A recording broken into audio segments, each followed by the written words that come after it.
안녕하세요. 코로나 때문에 상황이 좀 좋지 않아가지고 저희가 어머니들 모시고 상담을 해야 되는데 이렇게 비대면으로 하게 되었습니다. 저는 최강학원 원장 김종찬이고요. 얼굴을 보여드리고 싶은데 제가 얼굴 너무 못생겨가지고요. 네, 얼굴을 보여드리지 않고 오늘 중요한 얘기들 많이 좀 말씀드릴 수 있도록 하겠습니다. 꼭 이번 저희 윈터 저희뿐만 아니라 어느 곳에서든 이번 중학교 3학년 아이들한테 겨울방학은 굉장히 중요한 시기입니다. 그래서 제가 어머니들께 또 아버님들께 입시 환경 변화에 따른 전략적인 준비라는 제목으로 한번 설명회를 준비해 봤습니다. 혹시 보신 다음에 궁금하신 내용이 있으시면 밑에 댓글을 남겨주시거나 저한테 개인적인 카톡을 남겨주시면 제가 직접 전화드리고 답변을 드리도록 하겠습니다. 우선 오늘 말씀드릴 것은요, 교육 환경과 입시의 변화, 또 문이과 통합 과정에 대한 이해, 학력 인구 감소의 실질적인 영향, 또 약대 학부 모집에 따른 영향, 학생부 반영 항목 축소와 자소서 폐지에 따른 준비, 그리고 이번 저희 최강학원 겨울방학 예비고일 윈터스쿨에 대한 얘기까지 안내해 드리도록 하겠습니다. 자, 우선 교육 환경과 입시의 변화를 보시면요. 예전에는 지금 선생님 중심이었는데 이제는 학생 중심 교육 실현을 통한 창의 융합형 인재다. 이렇게 창의 융합형 인재라는 말이 나왔습니다. 사실 창의 융합형 인재라는 것은 이번에 연세대학교 교육학과 면접 문제에 출제되기도 했었어요. 창의 융합형 인재라는 것은 무엇이냐 이렇게 물어봤는데요. 결국 이건 뭐라는 거냐면 학교 중심이 아니라 학생 중심이 된다는 얘기입니다. 유연하고 개별화된 교육이 된다. 학생 맞춤형 교육 과정이 운영되어지고 학생의 과목 선택권이 보장이 되어지는 겁니다. 과목이 정해져 있는 과목이 아니라 학생 한 명 한 명에 맞는 그러한 과목을 본인한테 맞게 선택해서 수업을 듣는다라는 뜻이고요. 두 번째 학생 성장 중심인데요. 학생이 자기가 원하는 진로를 만들어서 그 진로를 개척하고 계속 자기 능력을 기르는 거죠. 그리고 자기 주도적 능력을 향상시키는 게 바로 학생 성장 중심입니다. 또 수직적인 다양화가 아니라 수평적으로 학생마다 교육 과정이 다르기 때문에 그런 서열화의 한계를 보완하고 또 학교 간의 교육과정 운영으로서 다양성을 확보하는 특징을 가지고 있습니다. 말이 굉장히 어렵지만 이렇게 한번 정리해 보면 되겠습니다. 예전에는 학습 중심이었던 것이 이제는 배움 중심으로 변하게 되어졌습니다. 선생님의 강의가 중심이었던 수업이 이제는 학생이 중심이 돼서 직접 참여하고 학생 스스로가 배워나가는 그런 과정들이죠. 그러다 보니까 결과를 중심으로 평가했던 부분들이 이제는 과정을 중심으로 평가되어지는 교육 환경의 변화가 있습니다. 이건 2015 교육 과정부터 진행이 되고요. 현재 고등학교 2학년 아이부터 실시되어지고 있는 상황이에요. 저희 중학교 3학년 아이들, 지금 중학생들 계실 텐데 이 아이들도 전부 다 똑같은 2015 교육 과정에서 공부를 하고 있습니다. 이제 입시의 변화를 한번 보도록 하겠습니다. 현재 고등학교 3학년, 이제 2021학년도에 대학을 들어가기 때문에 2021학년도라고 하는데요. 작년에 비해서 수능 시험의 범위가 수학만 살짝 변화가 되었습니다. 그리고 현재 고등학교 2학년, 2022학년도 학생들은 현재 2015 교육과정이기 때문에 문이과가 통합돼서 공부를 합니다. 좀 이따 말씀드리겠지만 수능 과목도 좀 달라요. 또 자소서 항목이 총 4개에서 이제 3개로 축소가 되어졌고요. 정시가 확대되고 약대가 이제 학부에서 모집을 하기 시작합니다. 우리 나이가 지금 대학을 가는 때 2024학년도 중학교 3학년이죠. 어떤 가장 큰 변화가 있냐면 자소서가 폐지가 됩니다. 자소서가 폐지가 되기 때문에 자소서를 쓰지 않아요. 또 학생부 반영 항목이 축소가 되어집니다. 학생부 반영 항목이 축소된다는 얘기는 학생부, 생기부, 생활기록부에 기록되어지는 글자 수의 제한이 있고요. 거기에서 나오는 예를 들어서 수상실적이라든지 이런 것들도 굉장히 많은 부분 중에서 한 학기에 하나씩밖에 못 쓰게 돼 있어요. 그리고 또 자격증 같은 경우도 반영을 하지 않습니다. 봉사활동 시간도 반영되지 않고요. 그러다 보니까 학생부 반영 항목이 굉장히 축소가 되어졌어요. 중학교 3학년이 많은 부분이 변화되었습니다. 이에 따른 어떻게 공부해야 될 것인가에 대한 얘기도 말씀드리도록 하겠습니다. 또 초등학교 5학년, 2028학년도인데요. 혹시 초등학교 5학년 이하의 아이를 가지고 계신 학부모님께서 잘 들으셔야 됩니다. 이때부터 우리나라가 지금 고교 학점제가 거의 100% 이루어질 거라고 이야기하고 있어요. 대학교 때 우리가 학점을 받았던 것처럼 고등학교 때도 학점을 이수하면 졸업할 수 있도록 되어지고요. 이렇게 특목고나 자사고는 이제 일반 고등학교 전환이 될 겁니다. 물론 과학고 같은 경우는 남아있을 거예요. 예, 논술과 서술형 수능 체제로 가겠다라고 하는데 사실 이건 제가 개인적으로 봤을 땐 좀 불가능한 상황이 될 것 같아요. 예전에 니트 시험 같이 이렇게 영어 시험에 한참 이렇게 성황을 이룰 때도 있었었는데 그게 1년 만에 바로 없어졌거든요. 이 논서술형 수능 체계는 사실 우리 나라에서는 지금 이걸 채점을 줄 만한 제도가 존재하지 않습니다. 그래서 또 이걸 같은 날 동시에 봐야 되기 때문에 여기에 좀 현실적으로 힘들지 않을까 싶은 생각이 좀 듭니다. 그러더라도 초등학교 5학년 이하의 아이들은 혹시 모를 서술형 공부에 대한 준비를 하기 위해서 많은 독서 능력이 필요하긴 합니다. 자, 입시의 변화는 이렇게 되어졌고요. 그럼 우리 중학교 3학년 아이들의 가장 중요하게 봐야 될 것은 뭐냐면 사부서가 폐지된다. 또 학생부 반영 항목이 축소가 된다. 이 두 가지에 집중을 하시면서 보시면 되겠습니다. 이건 중학교 3학년뿐만 아니라 밑에 중학교 2학년, 중학교 1학년, 초등학교 6학년 다 똑같습니다. 사부서 없고요. 학생부 반영 항목이 축소가 되었습니다. 자, 문이과 통합과정이에요. 두 번째로. 문이과 통합과정. 그러면 문과와 이과 예전에 있었는데 지금은 이게 통합이 됐대요. 문과, 이과의 구별이 되지 않아요. 물론 학교에서는 문이과 나누기는 할 수도 있지만 원래 2015 교육과정에서는 문이과가 없습니다. 이게 무슨 말이냐? 2021년 수능과 2022년 수능을 한번 확인해 보도록 하겠습니다. 2021년 수능, 올해 봤던 수능에서는요, 국어 과목 한 과목이 있었어요. 그 과목엔 독서, 문학, 화법과 작문, 언어 이 과목을 가지고 애들이 시험을 봤죠. 수학도 문과는 수학 나형, 그래서 수학 1, 수학 2 확통으로, 이과는 수학 가형, 수원, 확통, 미적까지 이렇게 시험 봤습니다. 영어는 절대평으로 영어 1, 2 봤고요. 한국사도 절대평으로 한국사 봤고요. 그 다음에 문과 친구들은 사탐을 받고 이과 친구들은 과탐을 받습니다. 자, 보시면 네, 이렇게 돼 있죠. 근데 반면에 죄송합니다. 자, 반면에 2022년 수능 때는요, 국어 자체가 공통 과목으로서 독서와 문학이 있고요. 학생에 따라서 선택을 해요. 화법과 작문이라든지 언어와 매체 둘 중 하나를 선택해서 봅니다. 그러니까 모든 학생이 똑같은 국어 시험을 보는 게 아니라 선택을 해서 나는 화작을 볼 거야, 나는 언어와 매체를 볼 거야 이렇게 선택을 해 보는 거죠. 수학이 더 큰 문제가 됩니다. 수학은 문이과 구분이 폐지가 돼서 수학 1과 수학 2를 공통으로 보고요. 나머지 한 과목을 선택해요. 확통을 볼 건지 미적을 볼 건지 기하를 볼 건지 선택을 하게 됩니다. 물론 문과 학생들은 미적이나 기하를 거의 안 할 거기 때문에 확통을 보겠죠. 그런데 문제는 그거예요. 이과 학생 중에서 사실 공대를 가려고 하지 않는 뭐 일반 과학과라든지 아니면 뭐 간호학과라든지 그런 친구들 같은 경우는 굳이 미적이나 기하를 할 필요가 없거든요. 근데 그 친구는 수학에 대한 능력도 있기 때문에 확통을 들어가죠. 확통을 합니다. 그렇게 되면 확통이 오히려 점수가 문과 애들이 문과끼리만 경쟁했을 때는 좀 점수가 잘 나왔던 아이들이 이과에서 확통을 선택할 애들이 생기면서 점수가 급락 떨어질 수 있는 그런 상황도 생길 수가 있어요. 그래서 우리 중학교 3학년 아이들은요, 사실 수학에 대한 준비를 굉장히 많이 하는 게 필요합니다. 이 선택하는 거 확통이나 미적이나 기하는 각 대학마다 이게 선정해 놓은 게 있어요. 뭐 예를 들어서 뭐 서울대 연고대 같은 공대 같은 경우는요, 이 미적분학 기하 중에서 하나를 선택을 해야 돼요. 확통을 선택하면 공대에서 뽑아주질 않습니다. 뭐 이렇게 선택하는 부분이 정해져 있긴 하지만 그건 다음에 제가 한번 설명해 드리도록 할게요. 중요한 건 그겁니다. 수학 자체가 공통 과목이 있고 선택을 해야 된다는 것. 문과, 이과 아이들이 이렇게 합쳐서 함께 시험을 본다는 거예요. 상대적으로 수학이 약한 문과 아이들은 힘들어집니다. 수학에 대한 더 많은 투자가 필요한 그런 시기이기도 합니다. 영어나 한국사는 똑같고요. 또 하나, 아까 문과 친구들 사탐을 보고 이과 친구들이 과탐을 본다고 했잖아요. 이제 2022년부터는 문이과 구분 없이 사탐, 과탐 둘 중에 골라서 두 개를 보면 돼요. 문과지만 과탐을 봐도 되고 이과지만 사탐을 봐도 돼요. 또 사탐, 과탐을 하나씩 봐도 상관이 없습니다. 본인의 필요한 과목, 관심 있는 과목에 대한 수능을 선택해가지고 보는 거죠. 그러니까 2015 교육개정이 그대로 반영된 수능이라고 보시면 되겠습니다. 자, 하지만 문제는 이거예요. 학교에서는 문이과를 통합해가지고 수업을 합니다. 현재 고교 교육과정 내에서는 문이과가 통합이 되어져 있어요. 그런데 대학교에서는 수능에서 보는 것처럼 여전히 해당 계열 공부를 해야 돼요. 여전히 나눠져 있습니다.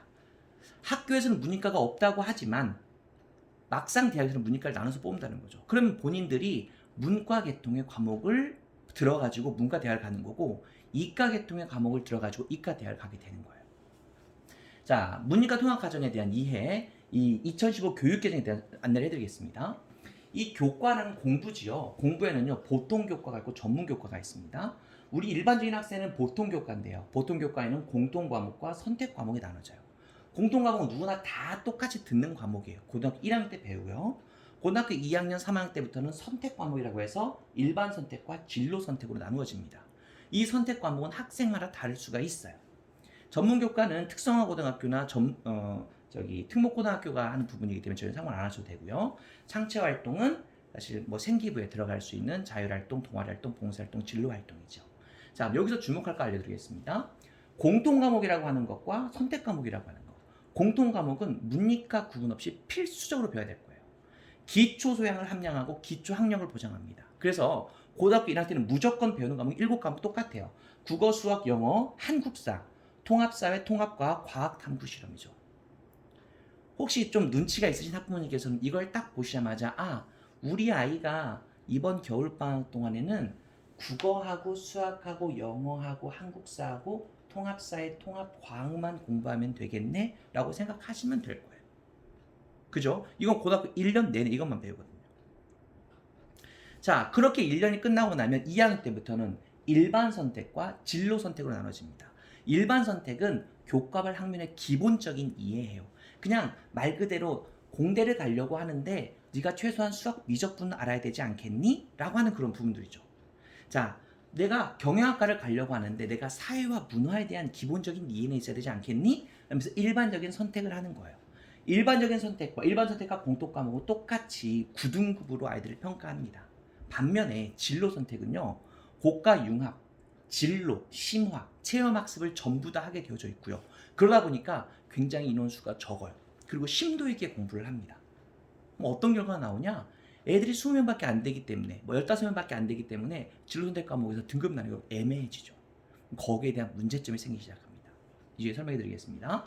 자, 여기서 보면 일반 고등학교는 진로 선택 과목을 3과목 이상 선택해서 이수해야만 합니다. 그러니까 진로 선택 무조건 3학년 때 들어가죠. 자, 보십시오.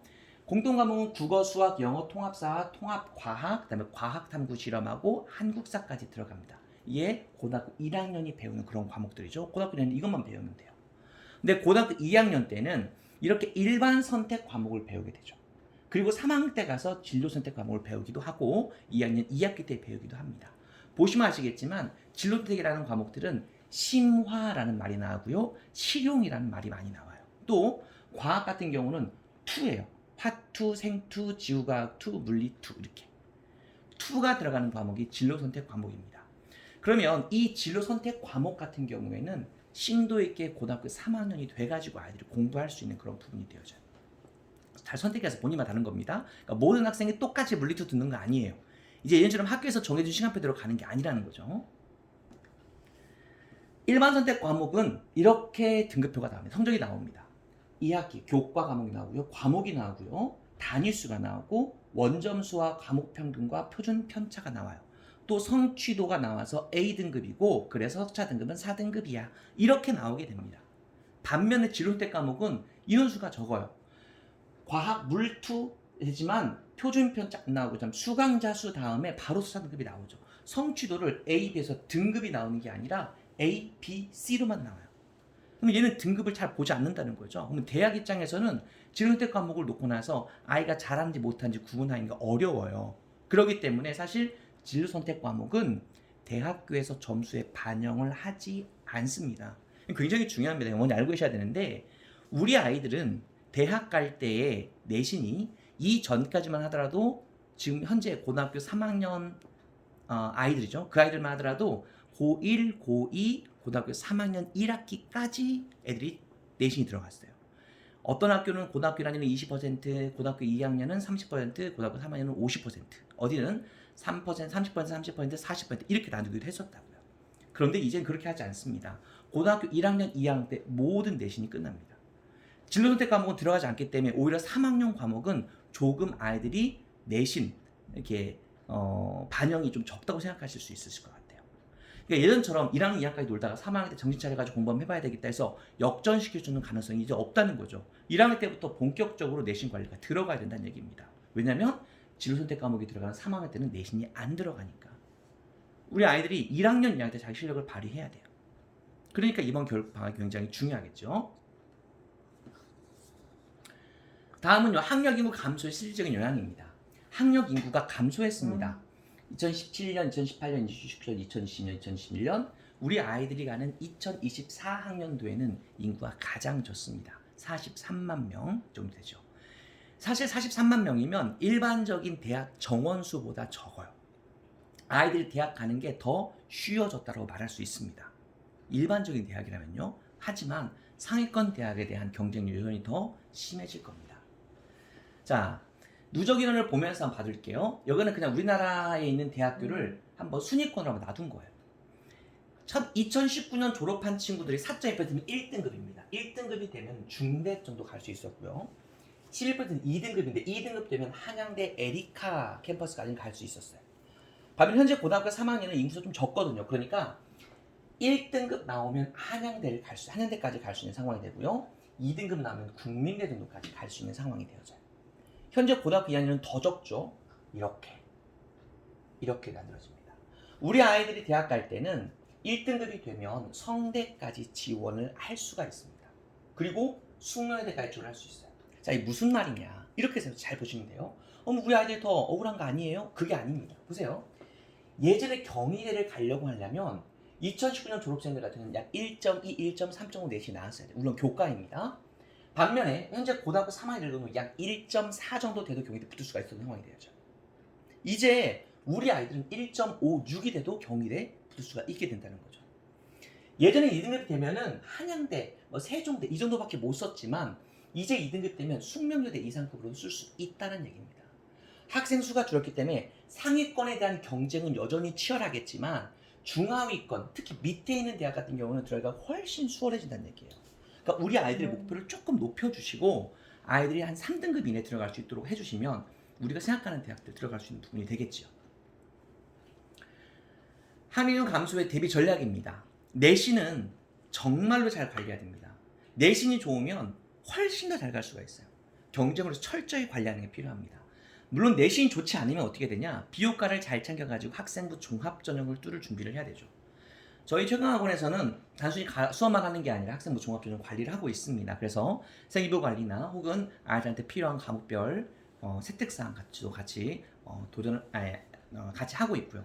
아이들이 필요하다면 개인 컨설팅까지도 진행을 하고 있으니까요. 언제든 저한테 문의 주시면 되겠습니다. 이번에 또 약대 학부 모집에 따른 요약입니다. 이제 현재 고등학교 2학년 아이들요. 그 아이들이 대학 갈 때부터는 약대가 이제 학부로 모집을 합니다. 대학원 과정이 아니라 이제 대학교에서 6년 과정을 뽑는다는 거죠.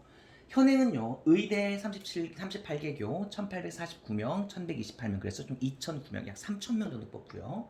치대 11개교 이렇게 해서 629명 정도, 한의대 12개교 726명 정도, 수의대 10개교 약 496명 정도 해서 총 4828명 정도가 우리나라 최고 클래스라고 하는 의치한 계열로 이렇게 가게 되어져 있어요. 여기에 이제는 정원 확대가 되어지죠. 의대 정원 400명 정도 확대가 되어질 거고요. 약대 34개교에서 1583명, 총 6811명 정도가 이제 우리가 말하는 의치한 계열, 보건 계열 쪽으로 갈 수 있게 되어지는 그런 부분이 되어집니다.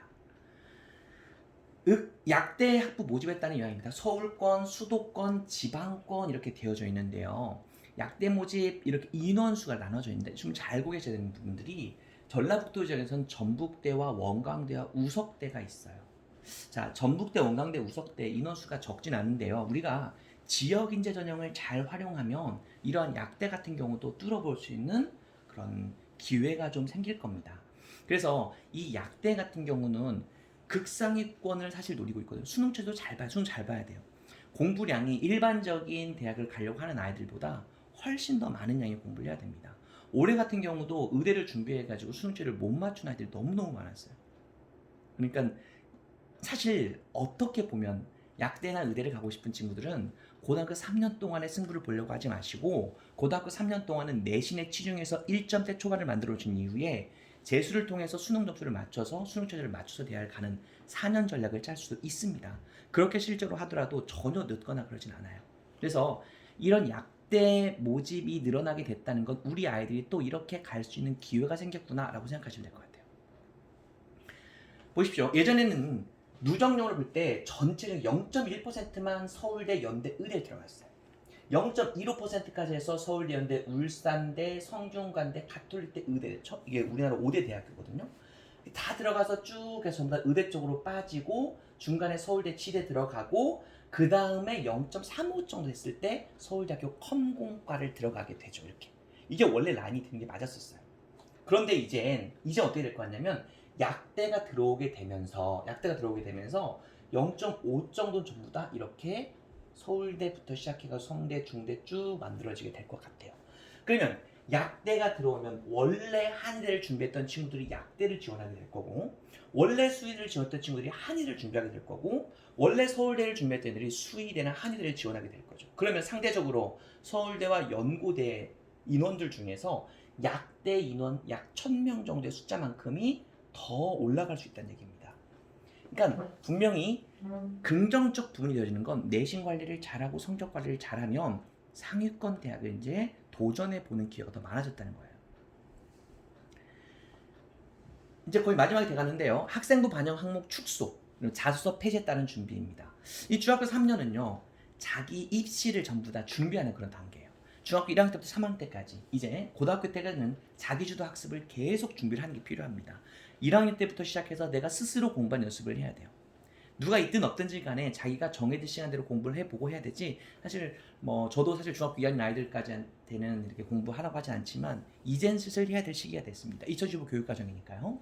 그리고 대입 때는 학생부 종합시험 준비하는 겁니다. 그래서 우리 아이들은 제대로 목표를 세우고 제대로 시간 관리를 해야 돼요. 이 목표를 세우는 부분들은 여러 가지 방법이 있습니다. 저희 학원에서 이번 윈터 때 아이들하고 설문조사, 그다음 또 성향 검사를 해가지고 아이들의 목표를 제대로 잡아주고 관련 학과나 관련 대학에 대한 우선 기반적인 준비를 하게 될 거예요. 그리고 거기에 맞춰서 방학 때는 어떻게 시간을 보낼지 이야기할 거고요. 진로희망 고등학교에 맞춰서 전략적인 준비를 하고 진로희망 대학교에 맞춰서 준비를 하고요.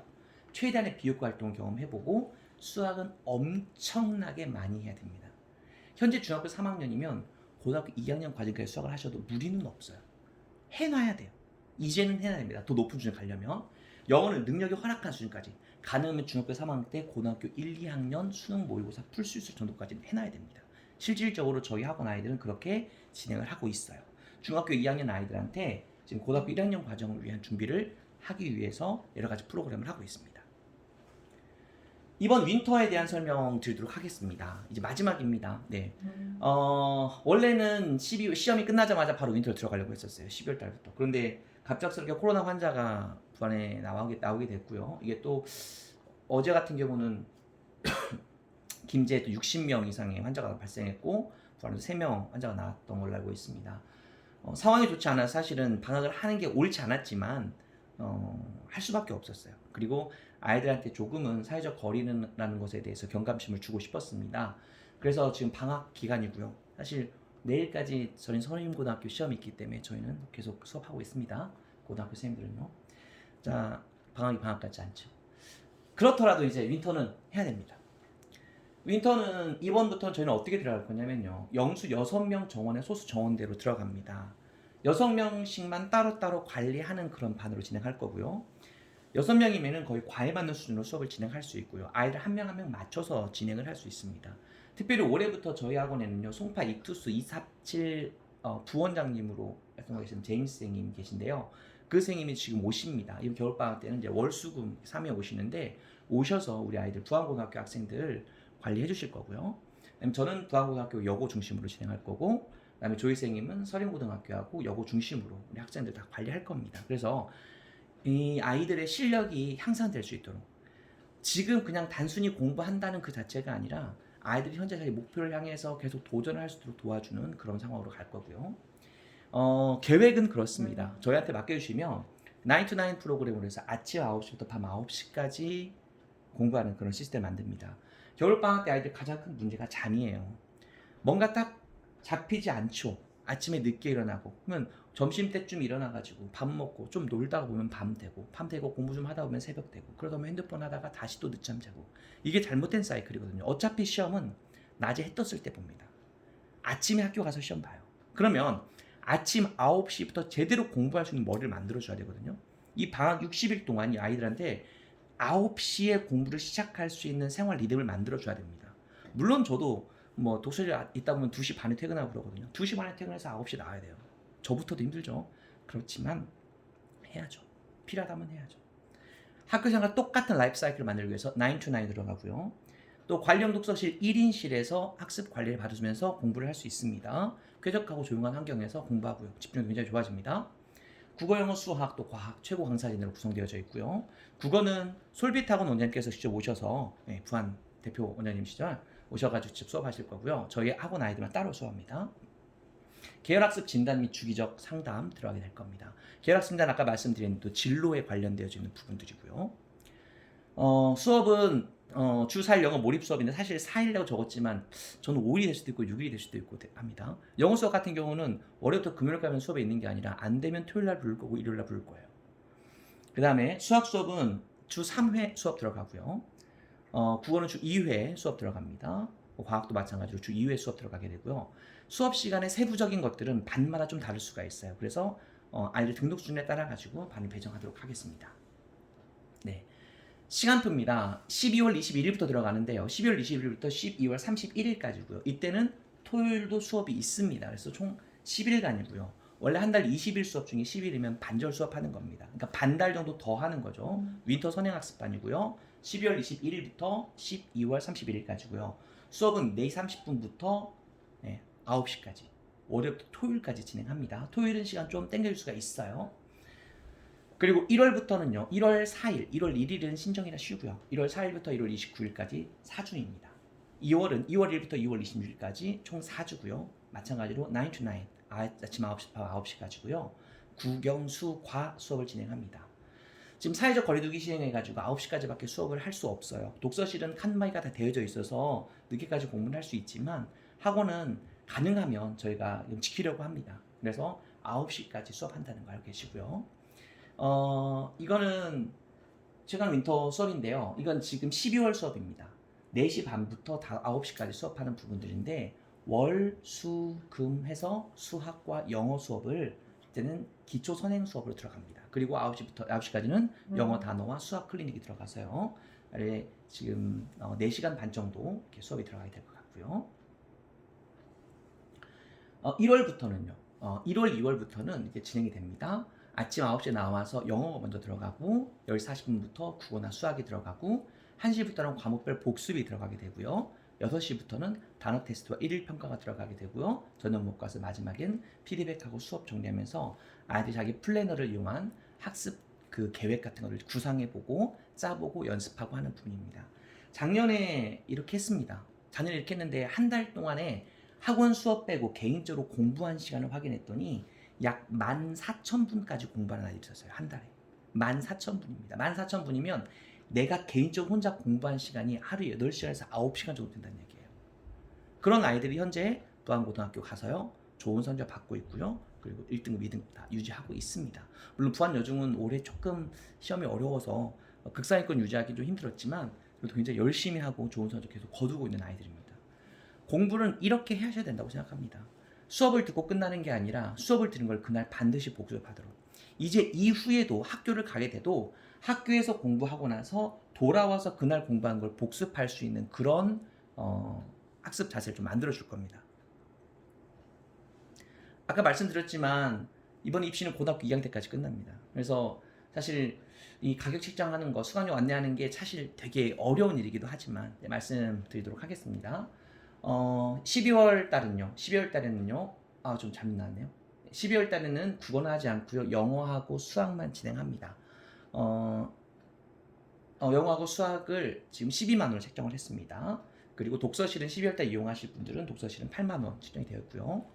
1월부터는 전 과목 다 들어가는데요. 과목 수강료는 다 같습니다. 국어는 20만 원 하고 있고요. 영어하고 수학은 6명 총 정원으로 해서 25만 원. 정원에서 사면은 받을 수가 없습니다. 과학은 좀 인원을 많게 할 겁니다. 10명 정도까지는 가능할 것 같고요. 과학은 10만 원 정도 진행합니다. 독서실은 아침 9시부터 새벽 2시까지 이용 가능합니다. 1인실 전부 다 보장을 하고요. 독서실 비용은 15만 원 이렇게 하고 있습니다. 현재 이용을 하고 있거나 그런 분들은 이 독서실은 따로 결제를 하시면 되는 그런 부분들이고요. 이 교재는 지금 영어만 제가 말씀을 드리면 영어는 클라이라는 프로그램을 통해 가지고 아이들의 문법과 독해와 단어와 모든 걸 다 하게 될 거예요. 그래서 교재를 좀 많이 들어가게 됩니다. 또 각 학교별로 교재를 따로 나갈 거거든요. 그래서 학교별 교재까지 같이 진행해서 영어 수강료 교재비가 나오게 됐다는 것 이해되시면 되겠습니다. 궁금하실 사항이 굉장히 많으실 것 같아요. 저희가 다 들어야 되느냐? 아니 그렇진 않아요. 그냥 저희가 필요한 부분만 선택해가지고 이렇게 들으셔도 괜찮습니다. 그런데 이제 저희 같은 경우는 가능하면 전체 다 들으면 저희가 더 관리하기가 좋아지겠죠. 그래서 아이들한테 충분히 상의하시고 아이들과 함께 어떤 과목을 들을지만 신청하셔가지고 저한테 개인적으로 연락을 주시면 저희가 안내를 해드릴 수 있도록 하겠습니다. 반배정에 좀 더 도움이 될 것 같습니다. 네. 저희 학원은 이름이 최강학원이에요. 최강학원은 저희가 학원을 벌써 이제 저희가 18년 됐고 내년 19년째 되는데 18년 동안 학원 하면서 그 처음 했었던 학원 공부방, 그때 공부방 이름이 최강 공부방이었거든요. 그 초심을 잃지 말자고 해서 최강학원이라는 이름을 지었습니다. 계속 아이들을 위해서 연구하고 있어요. 아이들 조금 더 어떻게 하면 좋을까. 저희가 시골에 있는 학원장이지만 저는 이제 다른 도시에 있는 학부모님들하고 상담하고 아이들 생기부 관리하고 하면서 참 우리가 부족한 부분들이 많구나 그런 생각을 많이 하게 됩니다. 그래서 아이들 최대한 더 좋은 걸로 주려고 노력을 많이 하고 있어요. 우리 아이들의 최선의 결과를 위해서 저희 최강학원이 늘 함께 하도록 하겠습니다. 네, 잘 들어서 감사하고요. 혹시 궁금하신 내용이나 뭐 분들 있으시면 여기 밑에 저기 답글을 남겨주신다거나 아니면 저한테 개인적으로 연락을 주시면 답변 드리도록 하겠습니다. 혹시 밴드를 이용하셔도 좋습니다. 네, 저희 학원 밴드 꼭 참여 오셔가지고 많은 정보도 얻어갔으면 좋겠습니다. 오늘 코로나 조심하시고요. 눈이 많이 오는데요. 감기도 조심하시길 바랍니다. 네, 감사합니다.